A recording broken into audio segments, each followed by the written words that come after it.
আসসালামু আলাইকুম বন্ধুরা, কেমন আছেন? নিশ্চয়ই ভালো আছেন। আমি চাইছি আপনারা ভালো থাকুন, সুস্থ থাকুন।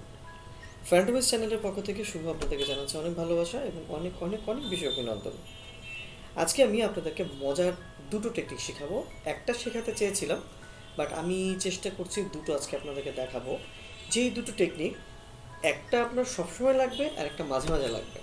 তো কী সেই টেকনিক বা কেন আপনারা সেটা শিখবেন বা কী কারণে শিখবেন সেটার শুরু করার আগে একটা কথা বলে নিই।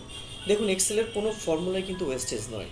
আপনি এক্সেলের যে ফর্মুলাই শিখেন না কেন, লাইফের কোনো না কোনো ক্ষেত্রে, আপনার প্রফেশনাল লাইফ হোক বা আপনার কর্পোরেট লাইফ হোক বা পার্সোনাল লাইফ হোক, যে কোনো লাইফে কিন্তু এক্সেলের ফর্মুলাগুলো আপনার কাজে লাগবেই লাগবে। সো আমি এটা বলতে চাচ্ছি এই জন্য যে আজকে আমি হয়তো একটা ডাটাবেস দিয়ে, একটা স্যাম্পল দিয়ে অথবা একটা এক্সাম্পল শিট দিয়ে আমি আপনাদেরকে বোঝানোর চেষ্টা করব যে কোন ফর্মুলাটা আজকে শেখাতে চাচ্ছি। বাট এটা আমি আপনাকে গ্যারান্টি দিয়ে বলতে পারি যে যদি আজকে এই ফর্মুলাটা শিখেন, তাহলে অনেক বড় বড় প্রবলেমগুলো আপনি অনায়াসে সলভ করতে পারবেন, যদি এই ক্যাটাগরি টাইপের কোনো প্রবলেম আপনি ফেস করে থাকেন। তো চলুন আমরা জেনে নিই যে কোন কোন ফর্মুলাগুলো আমরা আজকে শিখব। আচ্ছা, প্রথম যে ফর্মুলাটা শিখবো সেটা হচ্ছে র্যাঙ্ক করা। র্যাঙ্ক করা মানে হচ্ছে, দেখুন, আমি একটা স্টুডেন্টের ডাটাবেস নিয়েছি, আমি তার মার্কস করেছি এবং আমি তাকে র্যাঙ্ক করব সে কত মার্ক পেলো, মানে কত মার্ক পেয়ে সে ফার্স্ট হলো, সেকেন্ড হলো না থার্ড হলো। কীভাবে সেটা বের করবো? দেখুন বন্ধুরা, এইটাকে হয়তো বা মাত্র 13-14টা ডাটা আমি হয়তো বা হাতে কলমে করে নিতে পারতাম, কিন্তু আপনার ধরুন আপনার ওই ক্লাসের বা ওই স্কুলের স্টুডেন্ট সংখ্যা যদি 1-1,500-2,000 হয়, সেক্ষেত্রে আপনি কী করবেন? তখন কি আপনি একটা একটা করে খুঁজে তারপর ফার্স্ট সেকেন্ড থার্ড করবেন? না, এটাকে করার খুব সুন্দর একটা সিস্টেম আছে। সেই সিস্টেমটাই আমি আজকে আপনাদেরকে দেখাবো। তবে আরেকটা কথা বলে নিচ্ছি, যদি আমার এই টিউটোরিয়াল আপনাদের ভালো লাগতে শুরু করে, তাহলে অবশ্যই সাবস্ক্রাইব করবেন, লাইক করবেন, শেয়ার করবেন এবং কমেন্টস করতে ভুলবেন না। চলুন র্যাঙ্ক ফর্মুলাটা শিখে নেই। আচ্ছা, র্যাঙ্ক ফর্মুলা রয়েছে, দেখুন, সুহাস 73% মার্ক পেয়েছে, জামিল পেয়েছে 52, শরীফ পেয়েছে 78, করিমুল 85%, ইদ্রিস 15%। এরকম করে ওরা কিন্তু বিভিন্ন মার্ক পেয়েছে। বাট আমার তো বুঝতে হবে যে কে সবচেয়ে কম পেয়েছে, কে সবচেয়ে বেশি পেয়েছে। এটা আমি শর্টেজ এক্সেস ফর্মুলা দিয়েও করলেও, আমি শর্ট অ্যান্ড ফিল্টার করলেও আমি বের করতে পারতাম। বাট আসলে ওইভাবে বিষয়টা একদম অ্যাকুরেট হবে না। অনেক সময় দেখা যায় পার্সেন্টেজের গড় মিলার কারণে কিন্তু আপনার ইকুয়েশনটা ভুল আসতেও পারে। তো আপনারা দেখুন একটা র্যাঙ্ক ফর্মুলার মাধ্যমে কীভাবে এই প্রবলেমটা আমি অনায়াসে সলভ করে ফেলি। চলুন, লেটস গো। র্যাঙ্ক ফর্মুলা হচ্ছে, আমি এখানে ইকুয়াল টু সাইনকে কল করে র্যাঙ্ককে কল করবো, আর এনকে র্যাঙ্কে কল করে আমি ব্র্যাকেট আনলাম, প্রথম সেলটাকে আমি সিলেক্ট করলাম, করার পর কমা দিলাম, দেন কি বলেছে রেফারেন্স। সো রেফারেন্সটা হচ্ছে এই সেল থেকে এই সেল পর্যন্তই তো রেফারেন্স, তাই না?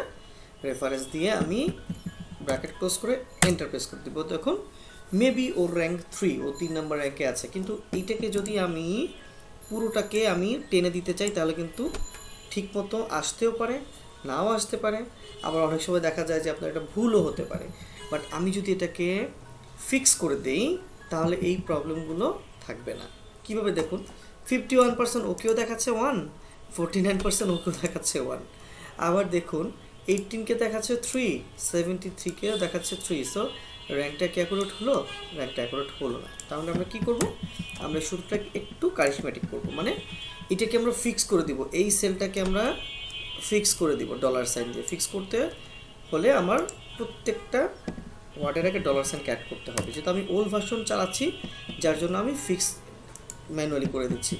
প্রত্যেকটা ওয়ার্ডের আগে আমি একটা ডলার সাইন অ্যাড করে দিচ্ছি, তাহলে এটা ফিক্সড হয়ে যাবে। দেখুন, ফিক্সড হয়ে যাবে। এখন যদি আমি এন্টার প্রেস করি, দেখুন 3, এখন আমি এটাকে টেনে দিলাম, দেখুন আর কি দেখাচ্ছে? এক দেখাচ্ছে, বারবার দেখাচ্ছে না। তাহলে কি হলো বন্ধুরা? আমি কিন্তু র্যাঙ্ক করে ফেললাম। এখন আমি র্যাঙ্কটাকে একটু শর্ট করে নিই, সাজিয়ে নিই, তাহলে বলতে পারবো কে ফার্স্ট, কে সেকেন্ড, কে থার্ড।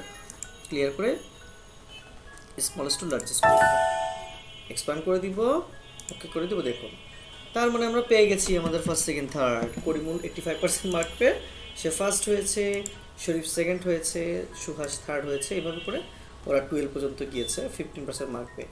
সো আমি কিন্তু বেসিক্যালি কিছুই করিনি, আমি শুধু একটা র্যাঙ্ক ফর্মুলা বসিয়েছি, এটাকে স্ট্যাটিক মানে ফিক্স করে দিয়েছি, করে দিয়ে দেন এটাকে শর্ট অ্যান্ড ফিল্টার করে দিয়েছি। সো এটা হলো র্যাঙ্ক ফর্মুলা।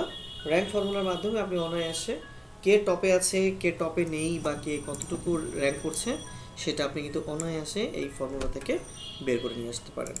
তো এটা ছিল আমার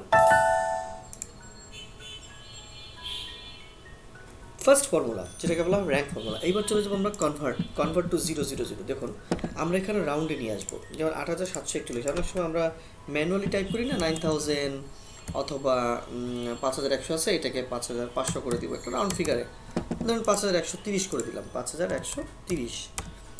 এই যে এই বিষয়গুলোকে আমরা আছে না অনেক সময় রাউন্ড ফিগার করতে চাই, বা পিছনের 3টা ডিজিট বা 2টা ডিজিটকে আমরা হয়তো বা চেঞ্জ করতে চাই, সেটা কীভাবে করবো? তো নর্মালি এই ডাটাবেসগুলো থাকলে একটা একটা করলে কিন্তু আমাদেরকে অনেক সময় দিতে হবে।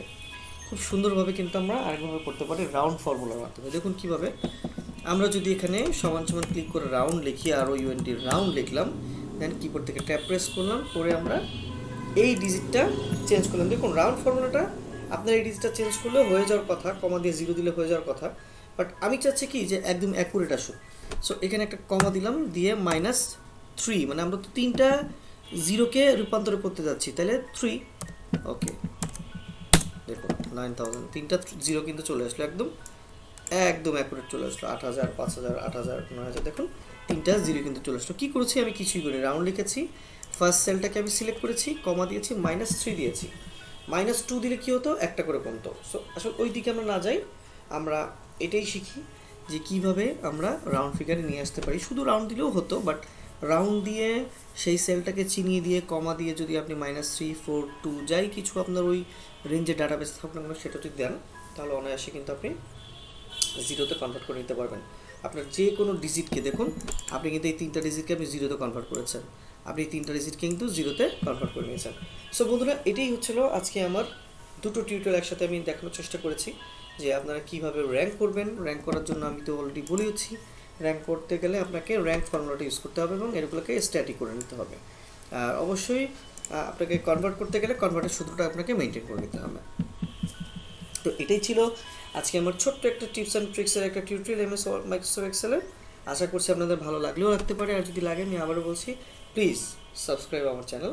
আপনারা সাবস্ক্রাইব করলে, আপনারা লাইক কমেন্ট শেয়ার করলে আমি কিন্তু অনেক বেশি অনুপ্রেরণা বোধ করি।